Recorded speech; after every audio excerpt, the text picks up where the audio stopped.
Kembali di Kompas Siang, Saudara. Litbang Kompas melakukan survei tingkat kepuasan publik terhadap pemerintahan Prabowo Gibran dalam 100 hari masa jabatannya. 1.000 responden dipilih secara acak dan tersebar di 38 provinsi. Survei dilakukan melalui wawancara secara tatap muka mulai tanggal 4 hingga 10 Januari lalu. Tingkat kepercayaan dari survei ini adalah 95% dengan margin of error sekitar 3,1% dalam kondisi penarikan sampel acak sederhana. Survei Litbang Kompas sepenuhnya dibiayai sendiri oleh Harian Kompas. Dengan tingginya kepercayaan publik, apa yang perlu dievaluasi dari kinerja pemerintah? Kita akan bahas bersama dengan peneliti senior Litbang Kompas, Mas Toto Suryaningtya. Selamat siang, Mas. Terima kasih Selamat siang, Mas bergabung di studio kami di Kompas Siang. Mas Toto, untuk saat ini ada kepercayaan dan juga kepuasan yang tinggi dari responden hingga 80,6% atau 50,9%, dan ini lebih tinggi dari tren kepuasan pada pemerintahan Jokowi JK pada Januari 2015 lalu yang 65,1%. Apa saja temuan dari survei Litbang Kompas terhadap responden yang menyatakan puas terhadap pemerintahan Prabowo Gibran? Ya, yang pertama-tama bahwa hasil ini memang tinggi sekali. Dan kami juga di Litbang ini juga berusaha untuk memahami sebetulnya apa yang terjadi. Mungkin karena ini tingginya tinggi rata, jadi bukan hanya meningkat pada 1-2 indikator, tetapi di semua indikator itu meningkat. Mungkin lebih tepat dilihat bahwa ini era baru di dalam menilai kinerja pemerintahan. Kenapa ini era baru? Ya karena ini berangkat dengan modal politik yang jauh lebih besar. Jadi Pak Prabowo ini kan dukungan di parlemen juga besar, kemudian juga dukungan dari hasil kemarin di pemilu pilkada daerah di berbagai daerah itu juga besar, sehingga pemilu di parlemen nasional, di parlemen daerah ini kan seluruhnya berakumulasi menjadi sebuah kapital politik bagi Pak Prabowo, sehingga ketika disurvei, ditanyakan tentang tingkat kepuasan, itu kalau menurut pengamatan kami, bahkan kelompok-kelompok yang dalam tanda petik punya alasan untuk kritis, misalnya pemilihnya PDI, misalnya pemilihnya Ganjar, misalnya pemilihnya Anies, dan dalam hal ini misalnya pemilihnya PKS, itu pun juga menampakkan gelagat bahwa ada apresiasi juga yang ditunjukkan kepada pemerintahan ini, sehingga kelompok-kelompok itu memberikan tambahan tingkat apresiasi kepada Pak Prabowo. Itulah yang menyebabkan perbedaan dengan dulu ketika zaman 100 hari pemerintahan Pak Jokowi. Karena 100 harinya Pak Jokowi itu beliau berangkat dengan kapital politik yang lebih kecil. Jadi di parlemen juga lebih kecil. Kalau dulu Pak Jokowi itu berangkat dengan sekitar 40% dukungan partai di DPR RI. Pak Prabowo berangkat dengan 81% gitu. Kemudian juga situasi sosialnya juga beda. Pak Jokowi dulu berangkat dengan kondisi di bulan Januari sampai dengan April sampai dengan Juni 2015 itu tuh kemelut tentang KPK dengan polisi ketika cicak buaya jilid 2. Sementara pada saat ini kita tidak sedang bergelut dengan soal itu. Kita bergelut dengan soal yang karitatif, yaitu makan bergizi gratis. Kemudian juga program-program karitatif misalnya yang direbutkan ya, misalnya rumah murah gitu. Jadi publik itu tidak sibuk dengan persoalan yang terkait dengan korupsi seperti isu-isu ketika zaman awal periode Pak Jokowi, tetapi dengan program yang akan menguntungkan mereka. Sehingga tidak ada banyak alasan bagi publik dari berbagai kategori itu untuk memberikan apresiasi tingkat kepuasan yang tinggi kepada Pak Prabowo dan pemerintahan Prabowo Gibran ini. Ya, dari survei Litbang Kompas bahwa juga terkait dengan penegakan hukum itu ada 72,1%, itu ada kenaikan 14,7% dari periode Juni lalu 2024 yang untuk menilai dari pemerintahan Jokowi dengan Ma'ruf Amin, dan juga untuk terkait dengan Polkam ini 85,8%. Ya. Nah, catatan seperti apa dari survei Litbang Kompas ini terkait dengan tingginya penilaian atau kepuasan bidang politik dan keamanan? Jadi kalau kita membandingkan hasil dari survei pada kali ini dibandingkan dengan survei terakhir yang kami lakukan di era Pak Jokowi Ma'ruf, yaitu di bulan Juni 2024 itu memang terjadi lonjakan. Tapi lonjakannya memang cenderung terlalu sangat signifikan ya. Jadi misalnya seperti tadi disampaikan, lonjakan untuk bidang hukum itu mencapai 14, sekian persen gitu. Jadi itu bukan signifikan lagi, itu sangat signifikan. Sehingga lebih tepat kalau menurut saya ini adalah sebuah era baru di dalam penilaian, di mana bidang-bidang pemerintahan, ada 4 bidang yang kita soroti, ada bidang hukum, politik, ekonomi, dan kesos, itu semuanya mengalami kenaikan dan rata tinggi gitu. Ekonomi dan hukum yang tadinya itu relatif rendah, sekarang pun juga diapresiasi dengan tingkat penilaian yang tinggi di atas 70%. Gitu.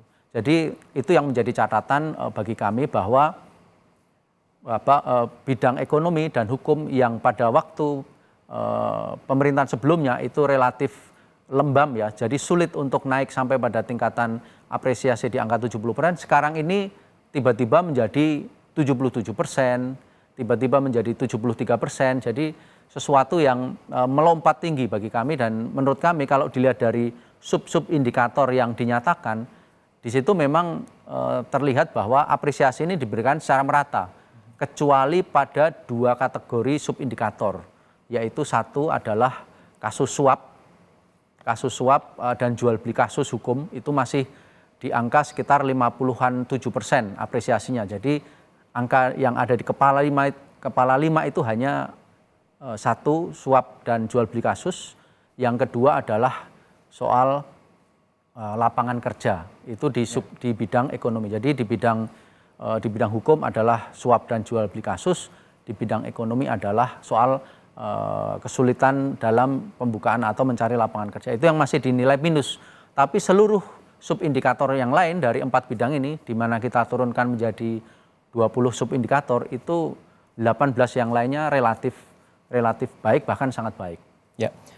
Beralih ke persoalan program Astacita yang sebelumnya ada 17 program prioritas dan 13 programatik ini juga di-highlight oleh survei Litbang Kompas. Namun dari 5 terakhir, yaitu dari 5 survei Litbang Kompas dari 13 program Prabowo Gibran, yaitu program utama BLT yaitu 66,9% dan juga makan bergizi gratis 66,8% dan juga rumah murah 65,9%. Dan ini berbanding terbalik dengan sebelumnya ada terkait dengan kesehatan gratis dan kemudian renovasi sekolah rusak.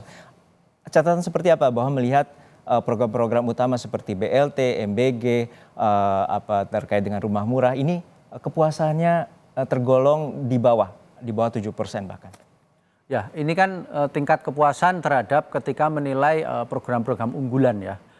Nah, ketika kita bicara program unggulan ini kan kita sudah menjabarkan secara spesifik, secara faktual, secara pengalaman, experience yang dialami oleh publik. Ini agak berbeda dengan ketika dia menilai kategori, misalnya seperti tadi ya, di dalam bidang kesos misalnya peningkatan pelayanan kesehatan, peningkatan kualitas pendidikan, itu kan sifatnya kategorik dan cenderung dia konseptual, lebih abstrak. Sementara kalau di dalam penilaian tentang Astacita ini, penjabaran Astacita yang jumlahnya 13 ini misalnya makan bergizi dan susu gratis di sekolah dan pesantren, itu kan apresiasinya sekitar 67%. Kenapa tidak setinggi harapan penilaian ketika di dalam bidang? Itu problemnya karena di sini adalah sesuatu yang lebih faktual. Ketika lebih faktual, publik mempunyai preferensi yang relatif lebih bagi dia lebih dekat dan lebih real. Karena ada hal yang bisa dia perbandingkan. Misalnya dia melihat bahwa program makan siang bergizi gratis ini misalnya belum menyentuh pada keluarganya, belum menyentuh pada orang-orang yang dia kenal, masih belum merata. Jadi ini masih menjadi pekerjaan rumah bagi pemerintah untuk merealisasikan. Dan kita memang tahu bahwa beberapa program unggulan ini, terutama MBG yang sekarang ya, yang baru digenjot, kemudian juga rumah murah, itu kan tidak seperti di dalam bayangan masyarakat ketika terjadi peralihan pemerintah, lalu semua akan berlaksana dengan sedemikian rupa. Ternyata tidak. Jadi butuh waktu. Ketika pada bulan-bulan ini kan sejak tanggal 6 dilakukan di launching program ini kan targetnya baru sekitar 650.000. Dan itu baru ditarget bahwa nanti di akhir tahun ini itu bisa mengena pada sekitar 14 sampai 16 juta anak di usia SD sampai dengan SMA. Jadi hal-hal yang kayak gitu kan memang lebih real bisa dilihat oleh masyarakat. Ya, artinya ini ada sebuah program yang memiliki kebijakan populis dan ini menjadi satu rangkaian. Boleh dikatakan ini merupakan masa bulan madu atau juga Harian Kompas menyorotnya sebagai efek bandwagon. Nah, seperti apa bila nanti setelah 3 bulan ke depan kita harapkan juga kepercayaan tetap masih tinggi, namun bila nanti terkait dengan anggaran yang juga terus membengkak seperti MBG ini, juga ada permintaan dari BGN bahwa akan naik 100 triliun dan kemudian juga terkait dengan bansos ada tambahan juga wacana penambahan 100 triliun. Artinya pemerintah saat ini perlu memberi pertimbangan terkait dengan kebijakan. Lalu seperti apa pandangan Litbang Kompas terkait dengan masa bulan lalu dan juga nantinya masyarakat akan melihat realita implementasi dari program Prabowo Gibran? Hal-hal yang terkait dengan kebijakan, kalau itu sifatnya elitis, misalnya tentang bagaimana membiayai program ini, itu kan menjadi concernnya dari para pengambil kebijakan. Kalau di masyarakat, sejauh program itu sifatnya karitatif, ya sayangnya sejauh itu sifatnya karitatif, memberikan benefit langsung kepada masyarakat, ya masyarakat akan berikan apresiasi. Apresiasi itu akan berkurang kalau ternyata realisasi program itu tidak sesuai seperti apa yang menjadi harapan mereka. Apakah program itu akan membuat misalnya problem pada sektor keuangan negara atau bagaimana itu direalisasikan secara politis oleh para pengambil kebijakan atau partai-partai itu masyarakat biasanya itu cenderung lebih lembam. Itu akan lebih diserap secara cepat oleh kelompok misalnya masyarakat berpendidikan atas. Misalnya masyarakat yang berpendidikan tinggi atau kelompok sosial ekonomi atas yang dia memang punya akses informasi dan tingkat kekritisan yang lebih, tetapi masyarakat secara umum di kelompoklah masyarakat bawah dan berpendidikan rendah, which is itu di mana itu memang merupakan gambaran mayoritas dari masyarakat kita. Tentu yang penting adalah bagaimana itu sampai kepada mereka, sehingga yang dibutuhkan memang konsistensi dan realisasi dari janji-janji kampanye ini. Ketika janji-janji kampanye dan program-program yang dijanjikan itu ternyata misalnya tidak sesuai dengan harapan publik, nah disitulah bisa terjadi penurunan apresiasi. Misalnya bansos tiba-tiba misalnya hilang. Atau itu, tidak merata. Atau tidak merata lagi, atau berkurang. Itu pasti akan menjadi koreksi bagi cara pandang masyarakat, terutama di lapisan bawah terhadap janji-janji pemerintah. Terakhir, untuk besok, ada survei Litbang Kompas juga yang akan diterbitkan, terutama di Harian Kompas. Anda juga dapat mengaksesnya bagi pemirsa yang ingin mengaksesnya dan juga di kompas.id. Lalu bisa beri bocoran sedikit, Mas Toto, terkait dengan survei Litbang Kompas yang akan dimuat besok? Untuk besok nih Mas Juno, besok kita akan mengelaborasi bidang politik.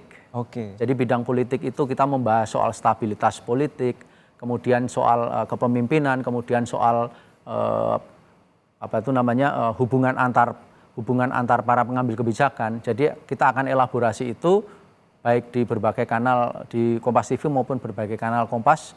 Mungkin nanti silahkan bisa diikuti. Baik, kita nantikan survei Litbang Kompas yang akan dimuat dari tanggal 20 hari ini hingga 24 Januari mendatang, dan ini merupakan survei yang dibiayai sendiri oleh Harian Kompas. Terima kasih Mas Toto, Suryaning Tias, peneliti senior Litbang Kompas telah berbagi informasi bersama kami di Kompas Siang.